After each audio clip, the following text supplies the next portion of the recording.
մենք պետք է անշեղորեն ավելացնենք ծախսերը, անընդհատ ավելացնենք ծախսերը մեր պաշարները լրացնելու ուղղությամբ։ Տեղական ռազմարտությունաբերությանը պետք է այդ գումարները ուղղվեն եւ արտաքին գնումներին այն ուղղությունները, որը չենք կարող սեփական արտադրական կարողությունների հաշվին արտադրել։ Եվ այստեղ կրճատելու մասին ընդհանրապես խոսակցությունը դա հանցագործությունը հենց այդ տեսանկյունից էլ, որ պաշտպանական համակարգը ամբողջությամբ չվերափոխած, ամբողջությամբ չկառուցած պարփակ պաշտպանության եւ անվտանգության համակարգը, ինչպես մի քիչ առաջ ասացի, հա,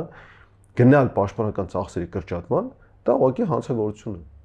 Դա ինքնախոստովանություն է նաև, որ պատրաստվում են կատարել մեծ ծավալի հանցագործություն, այսինքն չկառուցել պաշտպանական համակարգ, հույսը դնել ինչ որ նախաստորագրված ինչ որ թղթի վրա։ Մի փոքր ուռճացված չեն այդ մեղադրանքները, որովհետև այն ինչ կոնը մենք ենք տեսնում, թեկուզ որոշակի այցելությունների արդյունքում անձեն աչքով կարելի է դրանք տեսնել, որովհետև Հայաստանը փոքր երկիր է, այդ պաշտպանական համակարգերը, բունկերների, չգիտեմ, ամեն ինչի տեսքով կառուցվում են սահմանին, այնուամենայնիվ, այնպես չի որ չեն կառուցվում։ Դե կառուցվում են այնպիսի տեղերում եւ այնպիսի բաներ, որոնք թշնամու մի հարվածից ոչնչանալու են։ Չէ, դե լավ։ Իհարկե։ Ես համոզված եմ եւ իրենք էլ այնպիսի ամրաշինական կառույցները, որոնք դիմանալու են մինչեւ 500 կիլոգրամ ուղիղ հարվածի պարագայում, ռումբի ուղիղ հարվածի պարագայում դիմանալու են